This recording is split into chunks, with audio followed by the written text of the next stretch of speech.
For 1 hour, we are sweat. We are unbeautiful. We are held and electric blue. I don't know you, but for 1 hour, we are completely together. We are not tired. We are not dark with the personal, because here is the music. Here are the limbs. Here are the kisses behind the barrier. Here is the sticky heat. I feel it in my spine and my feet. We're alive. We're alive with all of it. And I promise we'll feel that way again soon.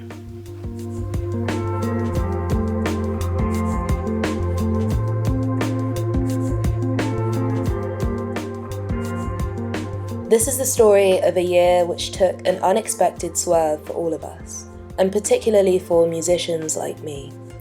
Festivals were cancelled, our tours were postponed, the glittering gig venues in towns and cities across the world closed. Live music has stopped for a little while. COVID has struck a massive financial blow to the music industry and everyone who works in it.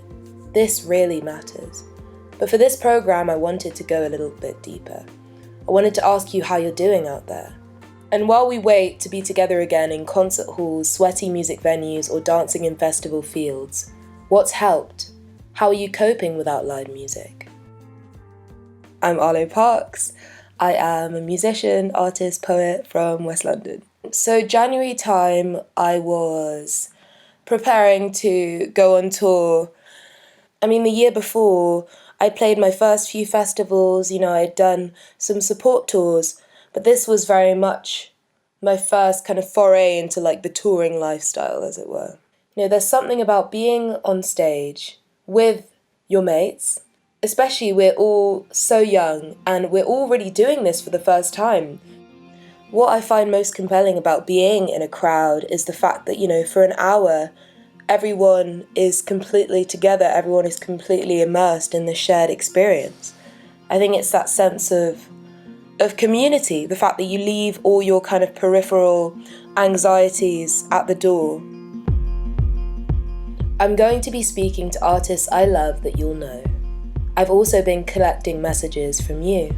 I always say that I am breathing music since I was born. It's kind of like everything. It's been like my friend, my companion. It's also like been a way of meeting new people. And it has the ability to move you and transport you to another place. And that feeling, it's pretty hard to replicate.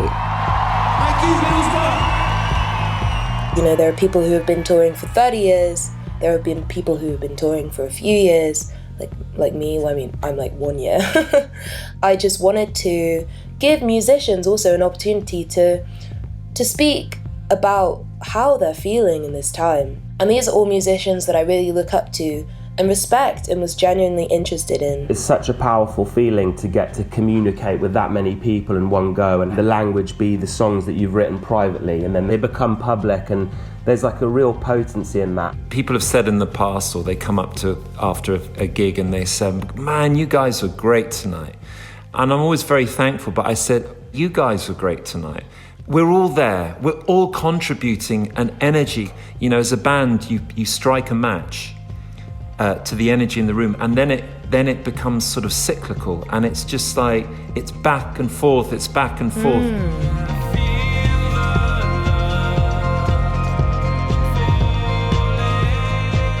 You want to know how it connects to people and touches people and how it makes people feel. But then also you remember being an audience member and hearing your favourite artist play a song live and thinking how visceral that feeling was. And I think it's probably the last part of the experience that brings it all full circle. Yannis Philippakis, Ed O'Brien and Kojey Radial. Aye, roundhouse, bounce, bounce, bounce, hey.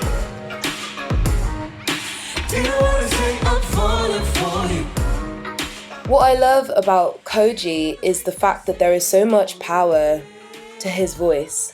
I feel like when he speaks, I'm being told the truth. And in the way that he speaks about his experiences, the way that he speaks about race and his life, and there is this kind of surreal nature to some of his lyrics, I just always feel completely enthralled whenever I listen to his music. The breadth of it is really quite astonishing.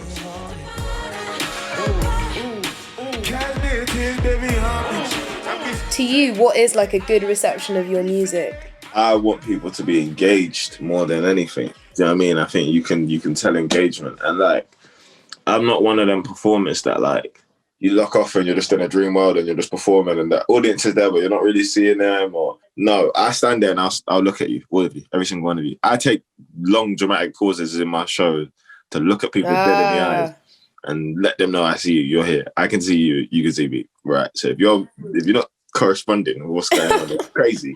You know what I'm saying? Because you were influenced by like other forms of art as well. Dance? Was it dance? Yeah. I used to dance. I danced from 9 till 19. I try and bring that to the stage because I think if you can see me be on the stage being as free as possibly can be, there is absolutely no reason why you as an audience member must stand with your back against the wall. Yeah. What are you staring at me for? Leave. Get out. Were you prepared to like have a big live year? Yeah. Super duper big live year. A lot of headline slots. My first time doing headline slots as well. Yeah, I didn't get to do it. I was heartbroken. I was genuinely heartbroken for a while. It was kind of hard to pick myself back up because it felt like I had put in all this work to kind of just hit a brick wall. But then at the same time, I don't think I've been the type of person that easily accepts a state of defeat.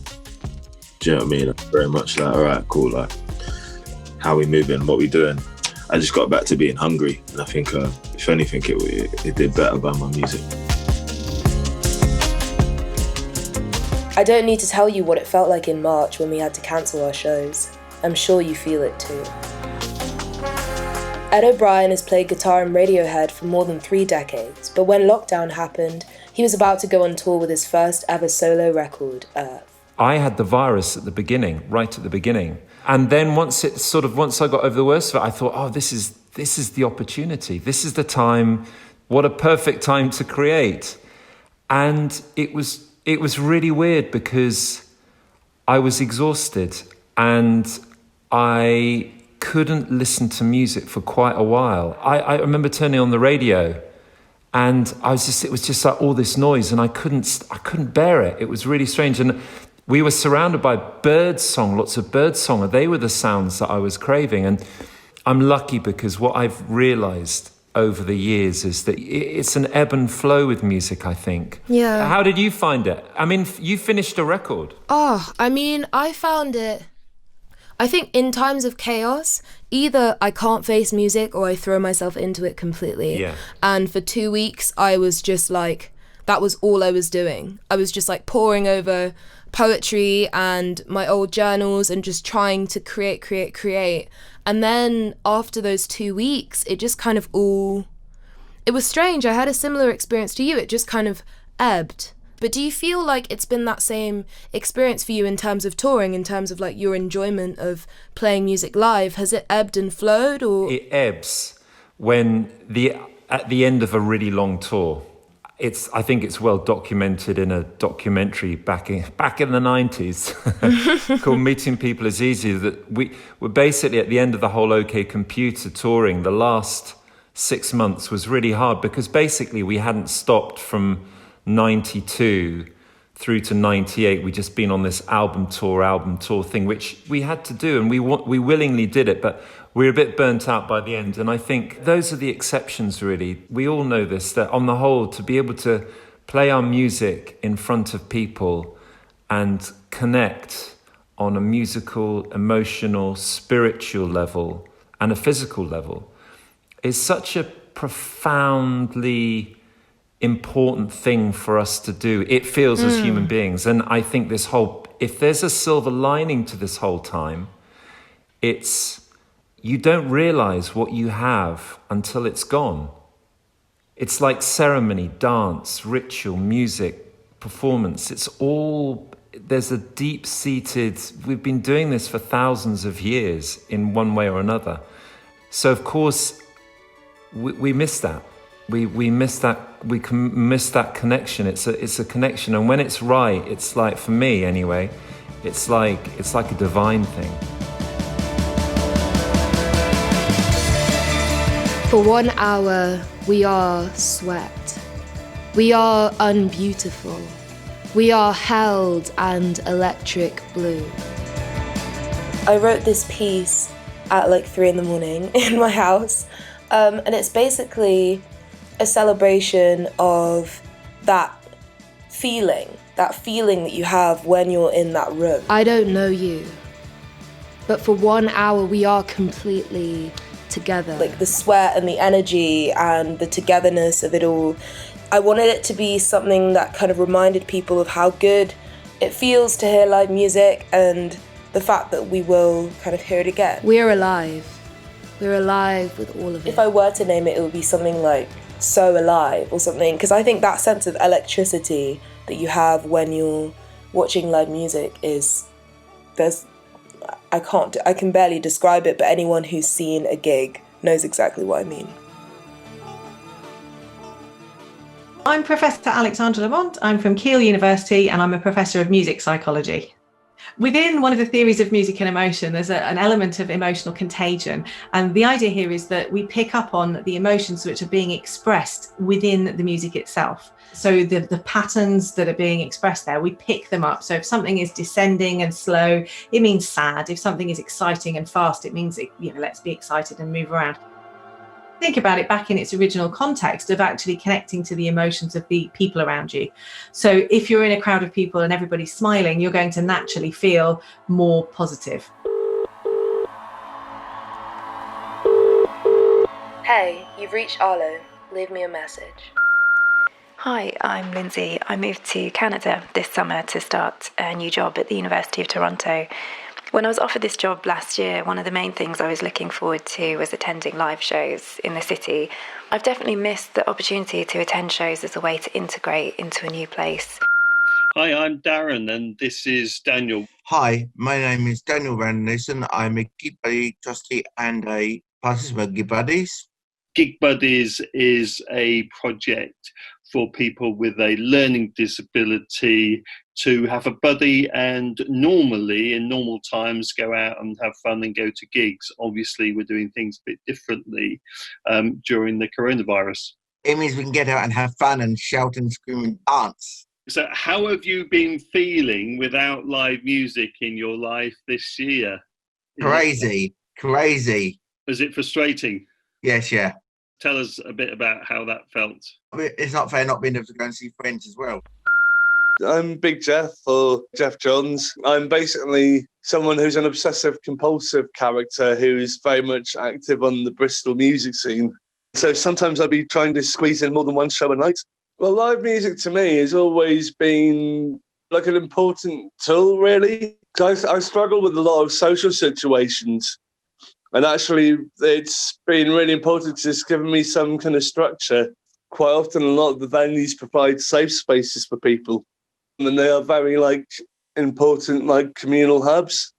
I think that's part of the reason why, I've gone to so many shows is partly because of, it was right, okay, how could I get out to places safely? Yeah, for me, venues and gigs are a safe space. They are a space where, you can interact with people that you may not have met before, but you're kind of united in this room for this hour by the music.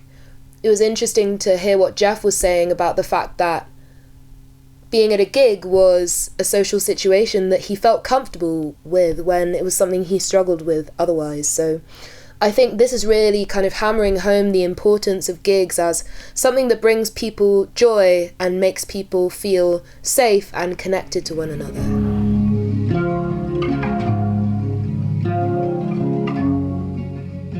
I had to find new ways of coping. So that meant lots of live streaming shows. Also, in this time I've been doing lots of stuff on Zoom. So I've been doing a whole conversation series through to having just regular kind of Zoom meetups with kind of fans of local bands. And I'd be kind of on there going right, if anyone wants a virtual hug, kind of queuing up virtual hugs with people. The past kind of couple of months, there have been people who've been doing socially distant shows. that's been a real kind of like blessing to me, to be honest, is being able to kind of get out and feel live music again. Kind of, it does remind you that the gig is so much more than just watching people perform. And music is about people. It's about connecting both, artist to fan and artist to artist. I did a Radio 1 piano session with Phoebe Bridgers. Her music is so close to the bone. It touches a nerve in me that not many other musicians have. How are you doing? I feel like that's a big question now. I mean, I'm fine. America is humiliating, but like interpersonally, fine. Like the worst thing that's happened to me during COVID is like boredom and hearing about sad stuff from my friends. But you know what I mean? Like I feel pretty lucky to just be bored. How are you? I feel like I'm in the same boat.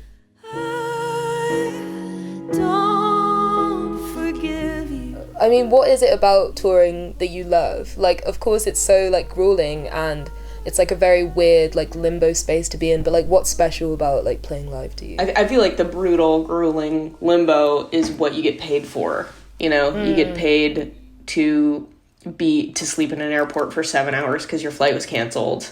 But if it was, like, only playing live, there would be nothing brutal about it. It's so fun. And even the live streams and stuff that I've done, that's been, like, my favorite part about it. But connecting with people, it's so fun to kind of pretend like you're not people watching and, like, drift kind of over people's heads, but then, like, in your peripheral vision, be, like, checking people out, being like, what's your deal? What's your deal? What's your deal? Is he singing or texting? Is he crying? Like, it's fun. Because when you do those Instagram lives and all it is like the little kind of things popping up and it feels so like weird, and I don't know, I get like weirdly nervous. I feel exactly like that. Yeah. I feel like there's no vibe to go off of. It's just like you looking at your phone and trying to conceptualize how many people are watching you. And I miss hecklers. Also, there's something more permanent about it. Like, you're like, okay, I know someone's going to rip this and put it on YouTube. This is Kojey Radial. I mean, that's a big reason why I haven't done any. I did the one live stream. After that, I was like, no, I'm not doing it anymore. I just remember being on the stage, doing the performance, just feeling really anxious because I couldn't get no engagement there and then. I don't know who I'm talking to. I don't know how many people are watching. And that boggles my mind. I don't think it's for me, to be honest. I think the streets need me. Yeah. When I launched the album, I'd always had this image of, parties and having all my friends around me, but, I just ate some, like, chicken and rice and played Scrabble with my dad. I played some of the music to my parents last week as well, which was a beautiful moment just to sit there and hear their thoughts and see how pleased they were about it all. It was almost more special than maybe it would have been if I had a wild party. Hey, you've reached Arlo. Leave me a message. Hi Arlo, I'm Naila and talking from Rio de Janeiro, Brazil. It's really important to me to see a black artist like you making music, and the music that I can relate to and the music that I enjoy listening to. So thank you so much for existing. It's really weird for me to not plan to go to a concert, but during this time I've been watching a lot of live on YouTube or Twitch or Instagram. I've been watching and donating for artists that I like here in Brazil because I think it's a way that I can support them. Hello, my name is Alex. I'm a sound engineer and sometimes musician. The community that drives so much of the arts has kind of been fragmented, and I've got some friends who've done some really great things. They've got like little bands together. The internet never really quite lines up, so everyone's a little bit out of time. It all sounds a bit abstract, but they have a laugh with it all. But the fact of the matter is, live music is kept alive by people who are just so passionate for for it, and the industry is just non-existent at the moment. There is no work, and I think for everybody involved that is very challenging. It's interesting to see how certain people have delved into that world of live streams and online gigs, and others have retreated into more simple pleasures like just reading books or spending time with family. Hey, hi Arlo, my name is Neil and I'm from Haringey. It's been an interesting year to say the least. Since Glastonbury last summer, I've seen so few bands live. Ultimately though, lockdown has offered me a chance to regroup and reevaluate. I've always been an avid collector of music, on vinyl mainly, and a voracious reader, so the time and space that our enforced isolation has offered up has been for me weirdly affirming. The chance to devote proper time to these solitary passions has been rare and clearly plays to my inner introvert. So as we enter the next phase of this ongoing drama, I'm keeping the faith. I'm holding my loves close, be that my beautiful wife, my ludicrously large music collection, or my books. I am, however, in no way downplaying the impact this isolation has had, and sadly will continue to have on so many. Keep doing what you're doing, Arlo. Black Dog became a powerful signifier of the profound impact that isolation can have on people. You're a good one. I'd lick the grief right off your lips. I played Glastonbury this year for a few cows and a few million people on TV. I don't know, it was just surreal, honestly. Of course, all the people weren't there, but I still weirdly felt this sense of energy. I could see the kind of stripped down pyramid stage, so kind of the scaffolding of it almost. And then it was just kind of like rolling fields and open expanses and trees and cows. It felt really peaceful. I could see the sun setting slowly as I played. And the song that I was playing was Black Dog, which is a very, very special song to me. It always feels very emotional when I'm playing it, so it was interesting, almost the metaphor of the sun setting, but you know, I know that it will rise again, as cliche as that sounds.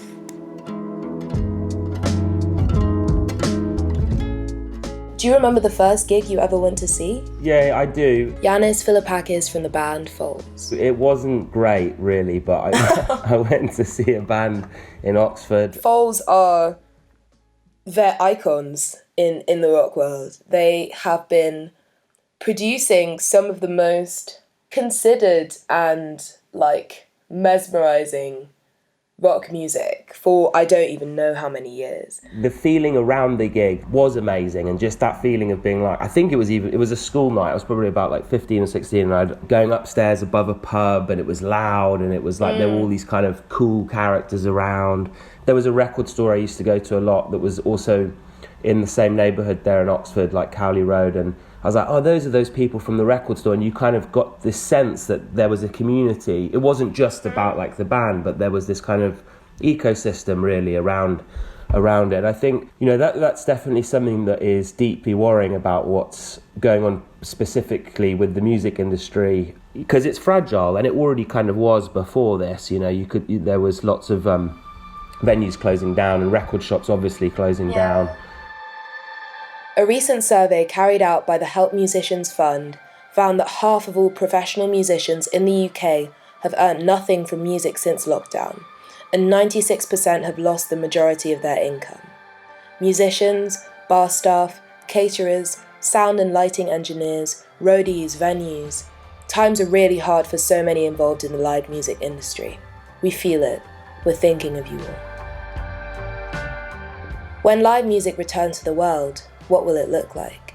The show will be riotous, I think, because there will be so much build up, and I think everybody's first show back after lockdown might be their best ever shows. From a personal perspective, I just want to be a bit more kind of clear-headed and try and appreciate how special it really is to get to make music, and we're all mourning the lack of live music. I think we're all becoming more aware of how special it is. Kojey Radial. My fans are so hungry. They're so hungry because they wasn't fed. Yeah. We had this beautiful plan where we was all going to come together. And Miss Rona said, not today, sunshine. Do you feel like these kind of live stream things are going to have a place in the world when we can all be playing out in real life? I think it will happen in a gradient where certain areas of the world might have overcome the virus a bit earlier, that might be able to get the show on the road. So I reckon what people will end up doing is doing the show, you'll sell out your tickets for your show, and then they'll sell digital tickets. So they'll sell the ability to watch it online. I don't know why, but I have a real sense that things will never quite be the same again. Ed O'Brien. One of the things that I was finding challenging was trying to reconcile touring and the climate emergency. I hope that when we get back into touring, because there will certainly be an ease back into it, it won't be like, right, the traps are open, we're all flying out of there. I have to say we have to be better than that now. I definitely feel like that's something that isn't considered enough. I mean in terms of like in a general sense. What did you wish you knew about touring and about playing live when you were my age? Well, I think that's a little bit of trial and error, right? Yeah. You have to work out what works for you. I remember like a tour in '93 on Pablo Honey, the first tour, and I was, we were week 4 into a really intense American tour. And I phoned my dad and I said, Dad, I'm feeling really bluesy, I'm feeling really down. And he said, well, how many shows a week are you doing? I said, we're 6. He said, how many nights a week are you drinking? And I said, 7.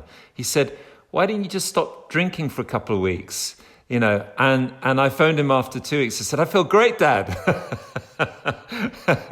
So there are the obvious things like that. But I think what we've always been really good as a band, and I think we've always had that thing, is you go out and you do your best every night. But at the same time, what I would also say is there are nights sometimes, like in life, you have days where they're not so great. We used to beat ourselves up about it really badly. And if you just do the best you can, that's all you can do. That would be my advice, would be to sort of, younger self is just like, as long as you've done your best, that's all that matters. I really like that. That's really positive advice. I feel like that's a kind of lovely place to end. Thank you so much. Thank you, Arlo. I feel like I've learnt so much. It's so lovely to speak to you. So now it's October. As the nights draw in, keep dreaming. Because that first gig back, whenever it comes, is going to be something to treasure.